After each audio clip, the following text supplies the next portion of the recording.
Bonjour à tous, bienvenue à ce 187e lunch du Club d'investisseurs immobiliers du Québec. Donc, soyez les bienvenus à cet autre événement gratuit du club pour vous donner de la valeur. Gratuit, mais 100% qualité comme on le fait au club.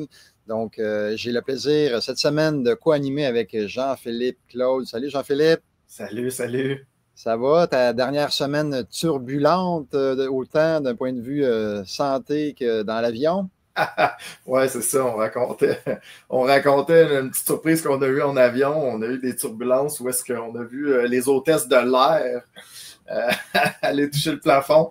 Mais oui, effectivement, c'est drôle, j'allais en Floride, mais j'ai bifurqué un peu mon parcours. La météo était assez impressionnante au Québec et en Floride. Fait que je suis allé en République dominicaine prendre un petit peu de soleil avec ma copine. C'est ça, mais ramener quelques virus que je me remets là, doucement. Fait que voilà, ça a été turbulent à tous les niveaux, on va le dire. Oui, puis tu sais, pour le bien de tous et de chacun, je voulais en parler parce que souvent les gens n'ont pas tendance à s'attacher dans l'avion, donc attachez-vous parce qu'on ne sait jamais qu'est-ce qui peut se passer sur le coup rapidement. Voilà. 2 hôtesses de l'air blessés. Ouais, des bleus, en fait. Ouais, ça a été. On a eu un appel rapide, dire attachez-vous. Puis en fait, ben, c'est ça. L'hôtesse de l'air a frappé le plafond, en fait. Là, fait tout a levé dans la cabine. Fait que ancien ingénieur aéronautique, hein, de ma part, fait que je vous le dis, hein, dans les airs, on s'assoit, on s'attache, là, on n'est pas sur une route, là. Fait que voilà, message de sécurité qui est dit. Excellent. Merci d'être là, JP. Donc, aujourd'hui, on est content de vous présenter un autre événement qui est possible grâce à l'action de notre équipe. Donc, Sandra Leduc-Thibault qui rend tout ça possible grâce à la coordination. Mehdi qui est à la régie. Merci, Mehdi, d'être là. Et Eric au marketing qui fait un beau travail. Donc, merci à toute l'équipe et merci aussi à nos invités qu'on va vous présenter à l'instant, en fait. On a Nicolas Lapointe, qui est un coach au club, investisseur immobilier au Québec et en Floride, et également Daniel Tremblay, qui est courtier immobilier en Floride, région Tampa. Donc, bonjour messieurs, vous êtes là? Oui, salut! Salut! Salut. Donc, là, je vous introduis rapidement, mais peut-être vous présenter plus en détail, les amis. On va commencer par Nicolas. Oui, Nicolas Lapointe. Je suis coach pour le secteur de la Floride avec le club depuis 2018 sur l'investissement immobilier en Floride, en plus de mes investissements dans le coin de Montréal. Et puis, c'est ça, on organise des formations à chaque année. Et je crois que, Daniel, tu es venu avec nous les 2 dernières années. Hein? Tu es venu avec nous 2 ans. Parce que dans ces événements-là, j'en parlerai à la fin du lunch. Il y a toujours des courtiers, des personnes, des professionnels de différents secteurs de la Floride. Hein. La Floride, on s'entend, c'est un État. Donc, qui viennent parler, discuter, raconter leur secteur, qu'est-ce qui se passe dans leur secteur. Et Daniel, c'est un ambassadeur de la Côte-Ouest incroyable. Et tellement que il faut que je dois jouer stratégie parce que après qu'il ait passé, dans la semaine, il n'y a plus personne qui veut investir sur la côte est. Fait que c'est un bon ambassadeur. C'est bien le fun de l'avoir avec nous à chaque année. Donc c'est ça. En tout cas, je t'ai introduit, Daniel. La parole est à toi. Je n'ai plus rien à dire. Tu viens tout de dire, là. Non, alors, je suis courtier depuis 15 ans sur la côte ouest, principalement dans la grande région de Tampa Bay. Et quand on parle de la grande région de Tampa Bay, c'est évidemment Tampa Bay, Tampa la ville, Saint Petersburg, Clearwater, Bradenton, Sarasota. Donc, on partage vraiment les mêmes canaux de télévision, on partage la même température aussi, puis on partage cette magnifique baie de Tampa qui est, 1, gigantesque et 2, parfaite pour la voile ou le bateau. Donc, je suis... puis la côte ouest, Nicolas, c'est sûr que elle est facile à aimer, puis elle est facile à raconter, puis elle est facile à vendre aussi. Donc, avec le sable blanc, puis les beaux couchers de soleil, hein, parce qu'on est du côté ouest, c'est ça. Ça fait la job pour moi, pratiquement. Vous avez vu plus de Coupe Stanley que nous autres aussi, je pense, hein? La dernière année. Ben oui, on a 3 équipes de sport professionnels qui ont gagné dans leur division, leur coupe, le baseball, le football, le hockey. Donc, d'avoir accès à toute cette activité-là, tous ces matchs-là, puis on est juste à 1h30 d'Orlando, de Disney World. Donc, il y a des avantages. La Floride, c'est un bel État, il y en a pour tout le monde. On n'est pas en train de dire que la côte est, c'est ci, c'est ça. C'est différent. Alors, explorez. Après ça, vous prendrez vos décisions. Excellent. Merci de cette introduction. Ça met bien la table pour le lunch. Moi, j'aimerais faire, excuse-moi, je vais te couper la parole, Yvan. J'aimerais ça faire taire les rumeurs parce que la semaine passée, j'ai vu des posts de neige en Floride comme ça se peut pas. Les gens s'amusaient à poster ça. Welcome to Florida, la grosse neige. Je veux juste vous dire que ça s'est passé à Pensacola. C'est dans le nord de la Floride. C'est tout près de la Nouvelle-Orléans. C'est à 11 heures de route de Fort Lauderdale. Donc, même s'il a fait froid, je l'accorde, en général en Floride, il n'y a pas une neige à Fort Lauderdale. Puis je me demande, est-ce qu'il y a eu de la neige, toi, Daniel? Nous, on était à 6h30 de route de la neige. Donc, okay. On a eu des temps frisquets, plus froids, mais ça a duré une dizaine de jours. Et là, on est revenu à des 25-26 degrés. Donc, soyez rassurés, tout le monde, il ne neige pas toujours en Floride. Ça se peut que la météo fasse un petit sursaut, c'est normal, mais il fait beau normalement. Donc, merci Nicolas d'avoir précisé. On vous invite à poser des questions à nos invités pour que ça soit plus dynamique et tout ça. Donc, ils vont se faire un plaisir d'y répondre. Avant d'aller dans les questions, peut-être un topo général. J'aime bien mettre la table sur comment ça se passe en Floride en ce moment. Je sais qu'il y a eu des bouleversements politiques quand même. Aussi en Floride, le taux de change qui a changé beaucoup. Fait que, tu sais, un topo général peut-être, messieurs. Je ne sais pas si tu es d'accord, Yvan. Ah oui, on y va de même.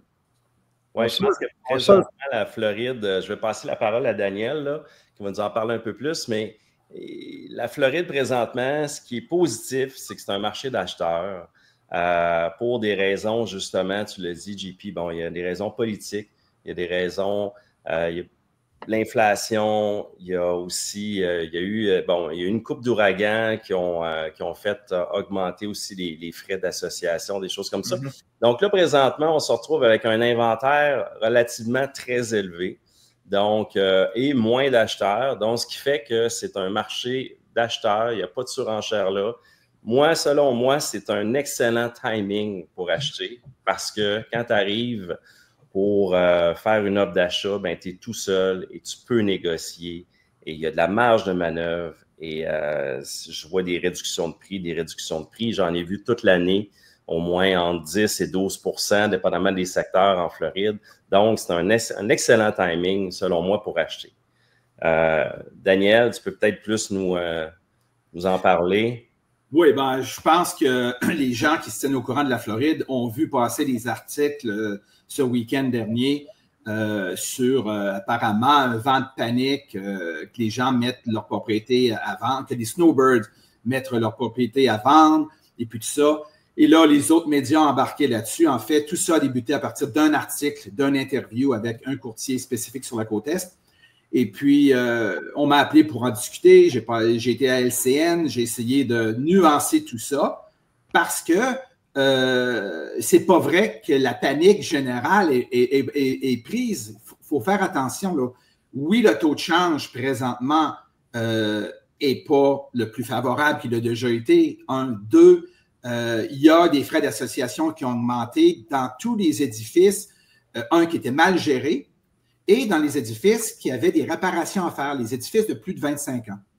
Donc, tout ça est en train de se stabiliser cette année où on va retrouver en fin d'année, cette année, justement lors de la semaine de formation, là, tous les associations vont avoir leurs frais comme ils sont supposés être. Il n'y aura plus de surprise, là.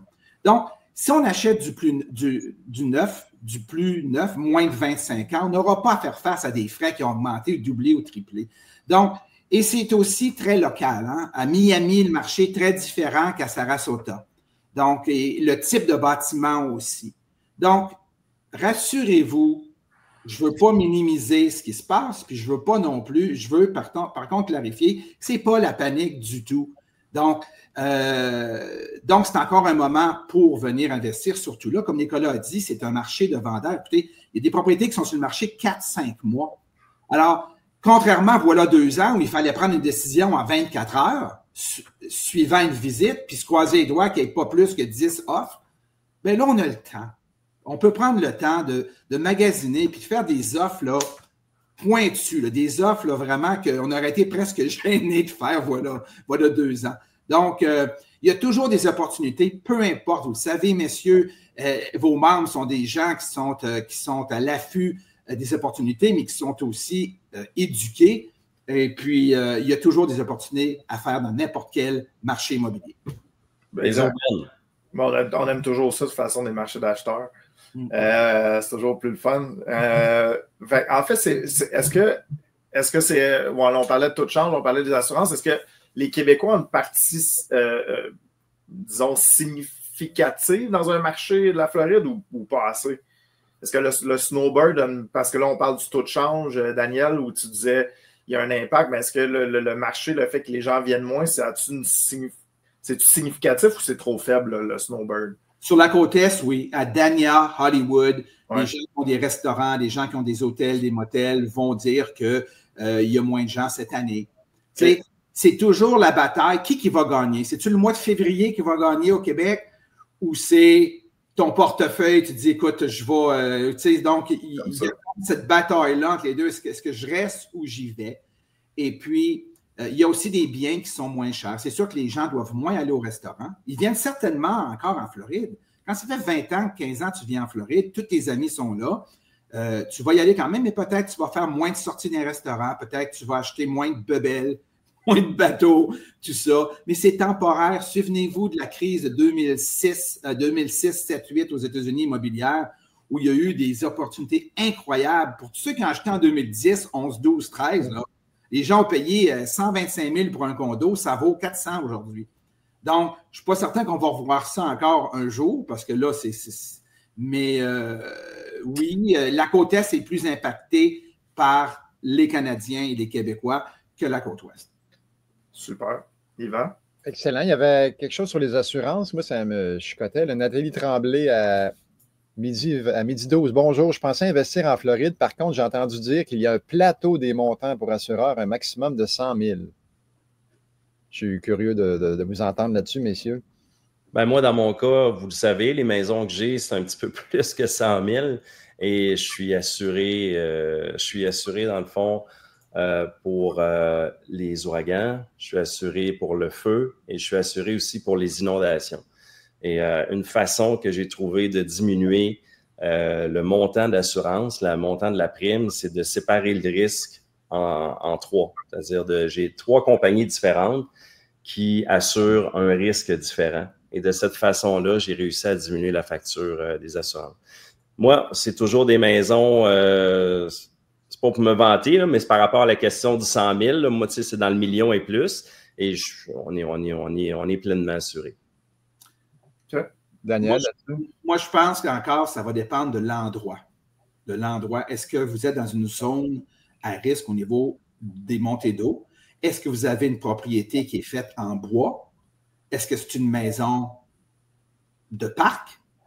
Est-ce que c'est un condo en béton qui a 5 ans et puis qui est le dernier cri des fenêtres, de la structure, des normes d'ouragan? Donc, ça varie beaucoup. Donc, un maximum de 100 000, ça doit être pour une propriété vraiment spécifique dans une situation particulière. Moi, personnellement, je n'ai jamais entendu parler de ça. Il faut magasiner. Je n'ai jamais entendu ça, Nicolas. Je trouve ça pas mal wise de partager le risque avec 3 compagnies. Je pense que je vais proposer ça à mes clients qui ont des maisons peut-être un peu plus en haut d'1 million et plus, 700 000, 1 million et plus, peut-être pour diminuer ça. Mais donc, voilà. Excellent. En espérant, Nathalie, que ça répond à ta question. Il y avait Mathieu Légaré, mais on a quand même répondu à quoi ressemblait le marché en Floride présentement. Jean-Philippe, as-tu spoté d'autres choses? Non, les gens sont discrets sur les questions. Il y avait... Oui, vas-y, Nicolas. Ben, on parle du marché de la Floride, là, mais je veux juste rassurer les gens aussi par rapport à le marché de la location. Parce que moi, vous le savez, j'ai des actifs que je mets en location court terme, minimum 3 nuits. Et le marché avait baissé il y a 2 ans. Et puis là, présentement, on retrouve les prix qu'on avait il y a 2 ans. Peut-être pas autant que dans le temps de la COVID, mais quand même, c'est excellent, là. Des taux d'occupation de 72-75 ce qui est quand même excellent là, pour des locations touristiques.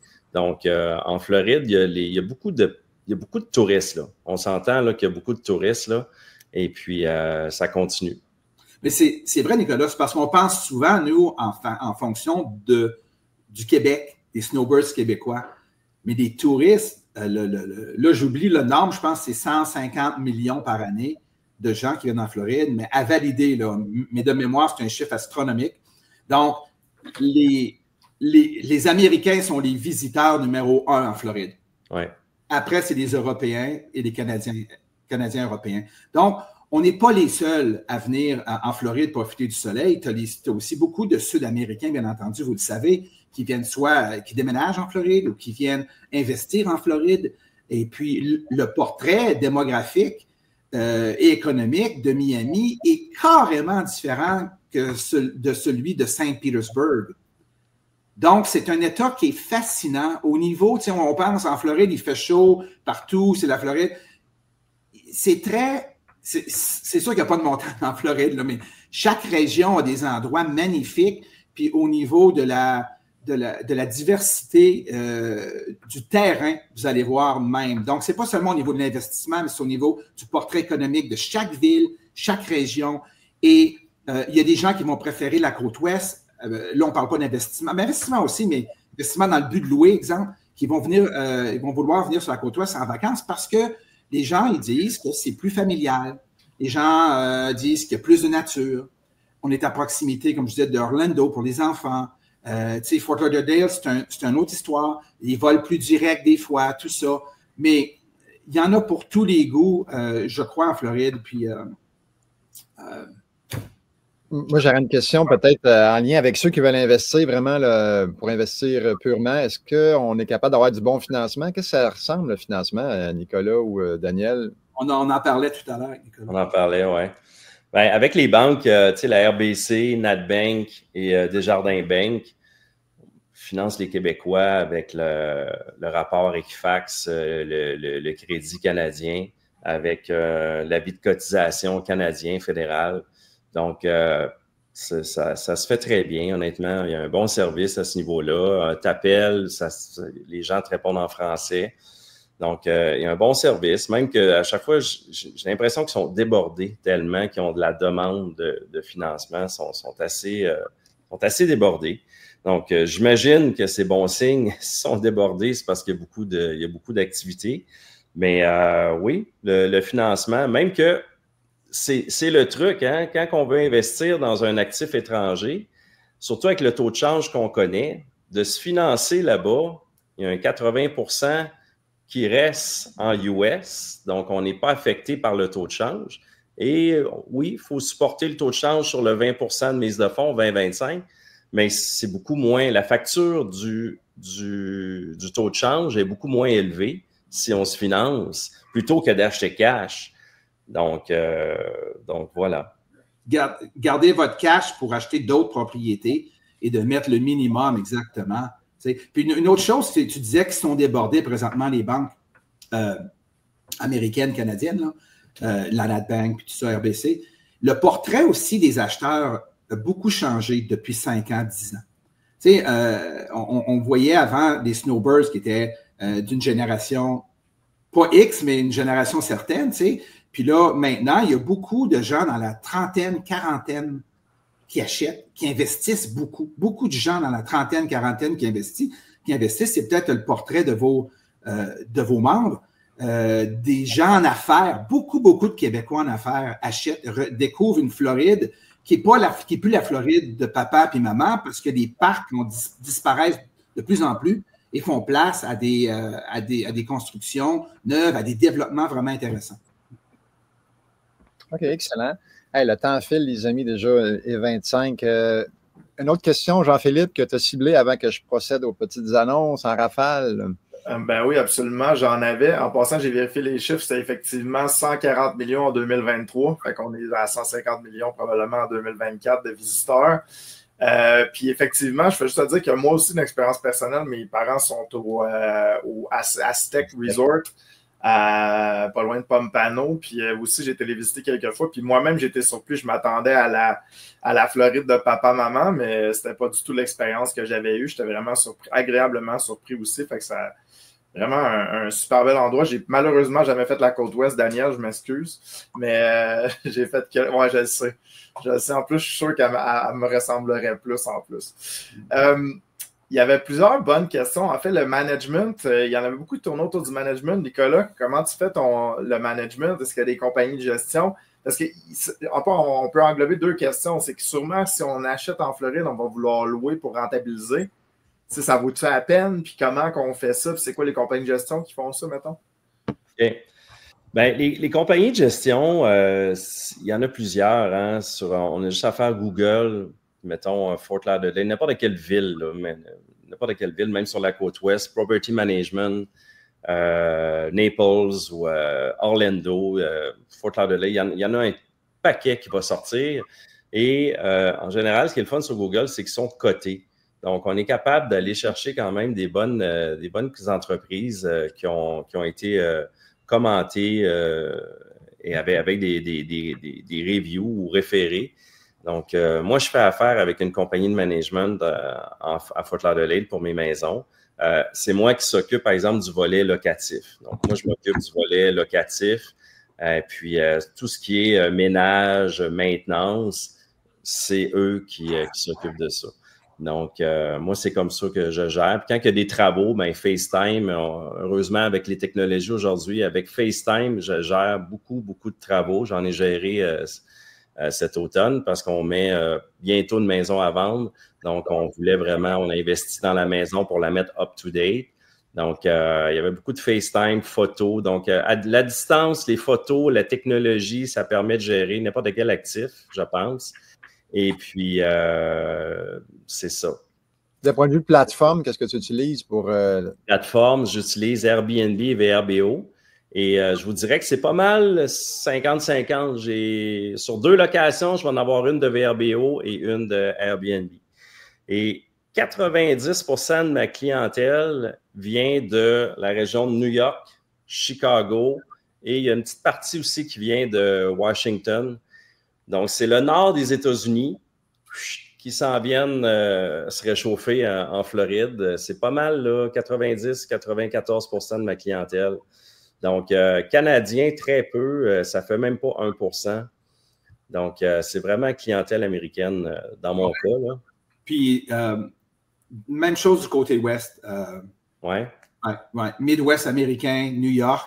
Et puis, les Québécois qui veulent acheter pour investir, pour louer, c'est penser au-delà des Québécois pour l'offre. Donc, vous pouvez aussi capturer beaucoup de Québécois qui se cherchent des endroits en location simplement par mettre vos annonces sur les nombreux groupes de snowbirds sur Facebook. Il y en a plusieurs. Là.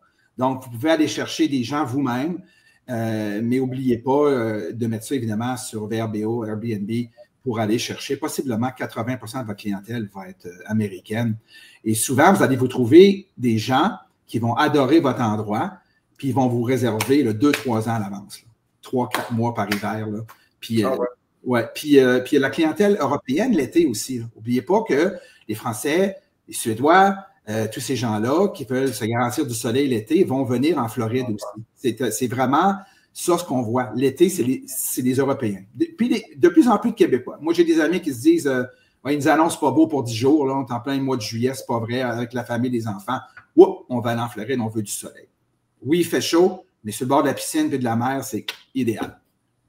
Yvan, je sais qu'on est dans les annonces, mais je veux juste terminer la question. Daniel, tu sais, est-ce qu'en louant 4-6 mois ou avec Airbnb, VRBO, est-ce qu'on peut espérer rentabiliser notre investissement?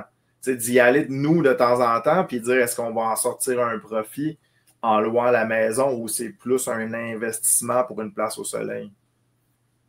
Moi, je pense que c'est facilement possible de faire les deux. Okay. Mes clients, moi, rentabilisent. Il y a aussi un tierce partie aussi qu'on ne pense pas. Des fois, il y a des communautés où ils ont ils s'occupent de la location à l'interne, un peu comme des condos hôtels. Ça, on voit ça beaucoup à Orlando.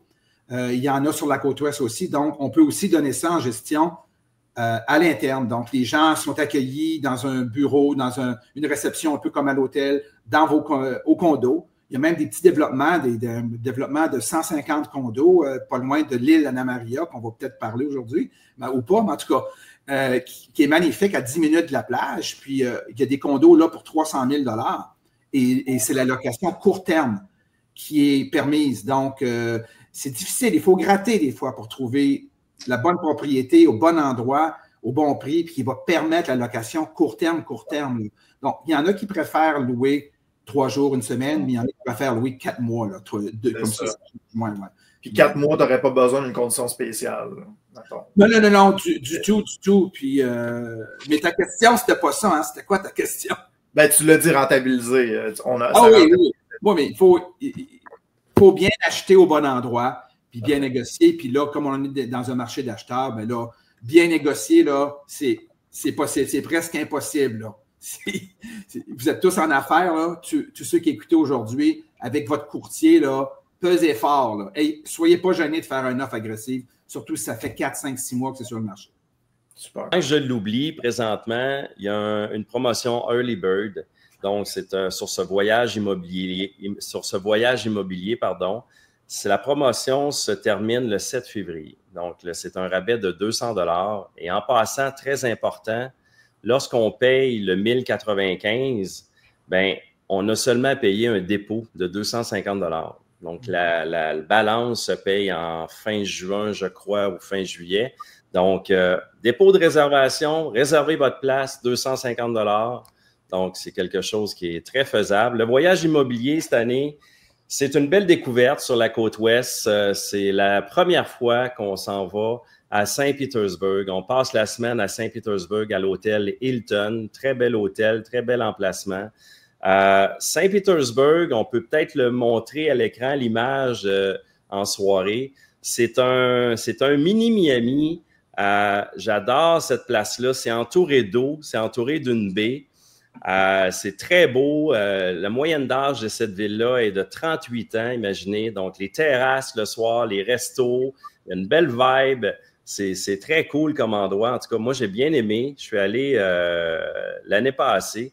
J'avais soupé avec toi, Yvan, et puis on avait très aimé. Donc, avec l'horaire de la semaine que j'ai concocté avec notre ami Daniel, qui est expert de cette région-là, on va se promener à travers... On va vraiment faire un voyage de découverte, beaucoup moins de temps dans la classe, beaucoup plus de temps sur les caravanes pour aller voyager, découvrir. On va aller se promener dans le coin de Sarasota. On va aller voir la plus belle plage de la Floride, qui est du vrai sucre en poudre, exactement ou presque comme Cuba. Donc, c'est l'île d'Anna Maria.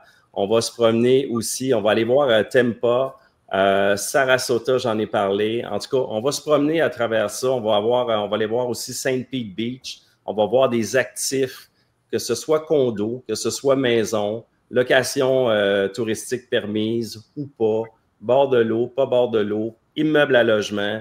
Donc, un bon coffre d'outils. Les banques vont être là aussi pour venir raconter un peu leur programme de financement adapté pour les Québécois. Également, j'ai des courtiers qui vont venir parler du secteur d'Orlando. Après ça, un peu plus le sud de la côte ouest qui va venir nous parler un peu de la région de Naples, Fort Myers, Marco Island.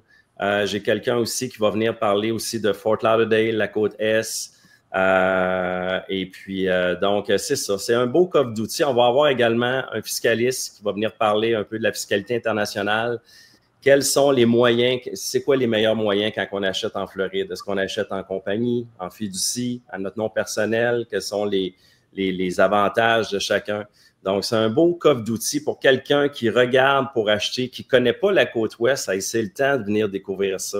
On parle de quoi, là? Je ne connais pas le prix par cœur, 1049, là, pour une belle semaine immobilière, 1095, pardon, pour une belle semaine de découverte sur la côte ouest. C'est vraiment une belle... ça va être un beau voyage. Ça va être un beau voyage. On va avoir... Nicolas. Daniel, qu'est-ce que tu nous rajoutes quelque chose? Ce que je veux rajouter, c'est que moi, j'ai participé à 2 années sur la côte Est comme speakers, comment on dit ça? Comme, Conférencier.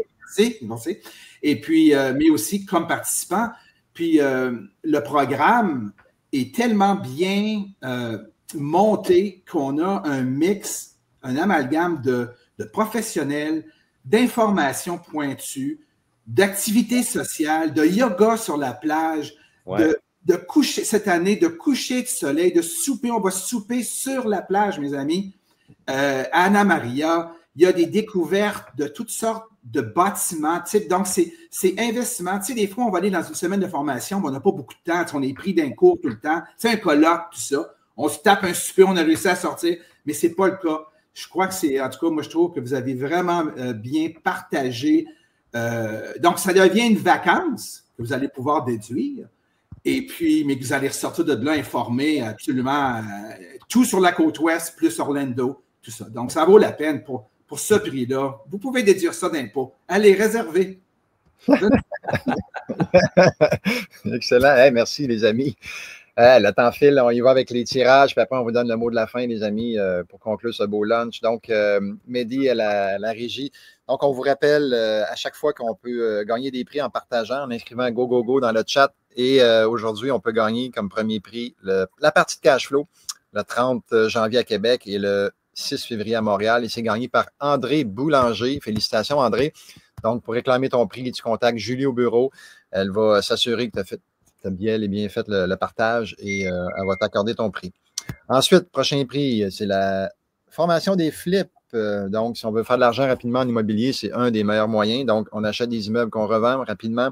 Et une formation qui a lieu le 5 février à Montréal, le 27 mars à Québec.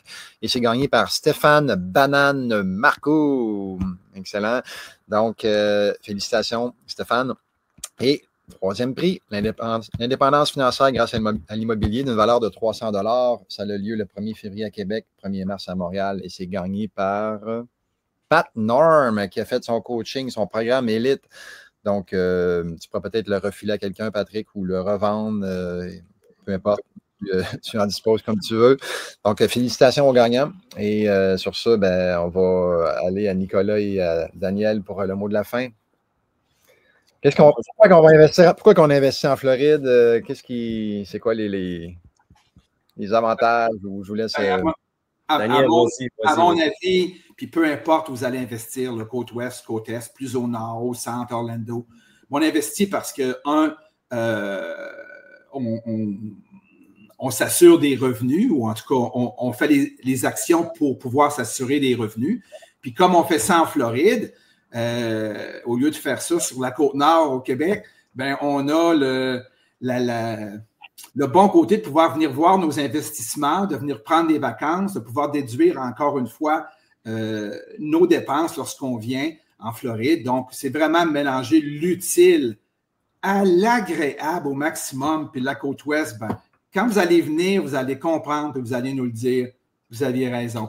C'est vraiment un endroit que je ne connaissais pas, qui valait la peine d'être connu. Et puis, si vous aimez Cuba, là, vous allez aimer les plages du côté ouest. Donc, c'est pour ça que les gens viennent, c'est pour ça que les gens viennent louer dans vos immeubles que vous allez acheter sur la côte ouest. Voilà. Excellent, merci Daniel. Une anecdote, je ne sais pas si on a du temps. Ah oui, on va le prendre. 2 minutes, ouais. Ah ouais. J'ai regardé pour acheter une maison à Naples. Naples, c'est une ville qui a été caractérisée par... c'est quoi l'espèce de sondage, Daniel, qui s'est fait? Et Naples est arrivé cette année.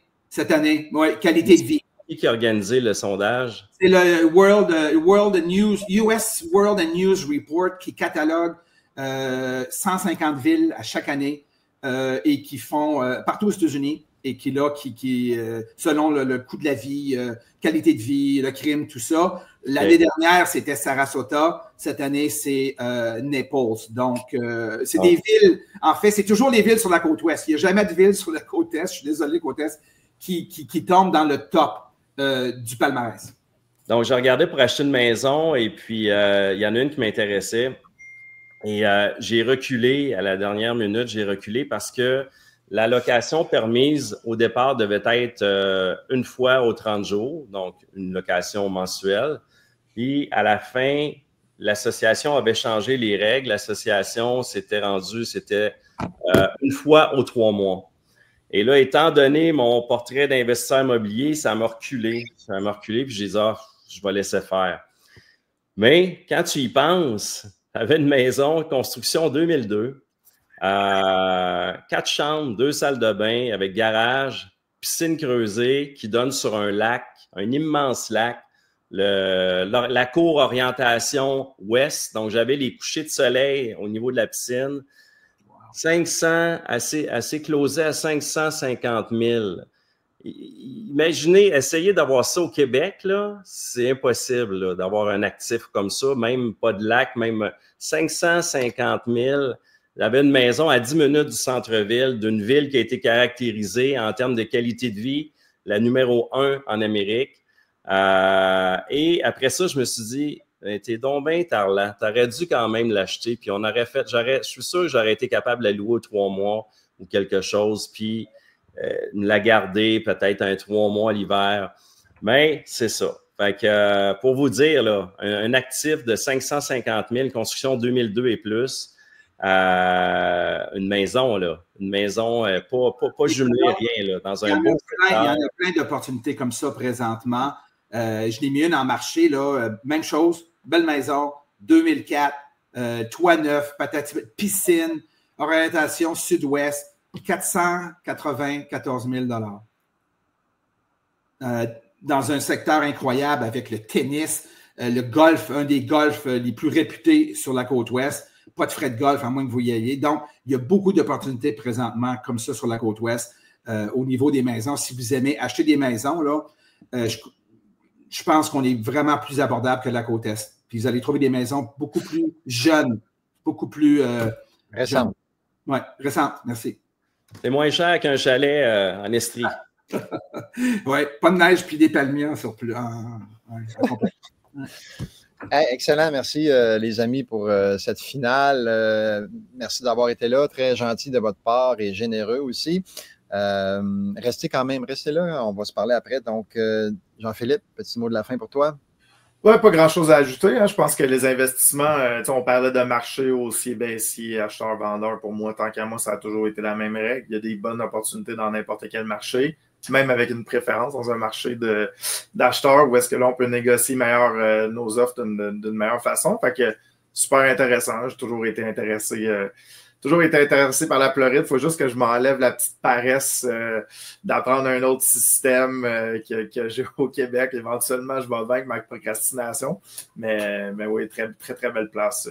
Puis on oublie les mononcles, ma tante, là, comme j'avais dit. Moi, j'avais vraiment été impressionné lors des dernières visites. Fait que bravo, messieurs, pour vos carrières aussi internationales, on peut le dire. Peut-être que JP, on se verra du 10 au 14 novembre prochain. On ne sait jamais. J'ai regardé, j'ai rien à date. C'est bon. OK, excellent, excellent.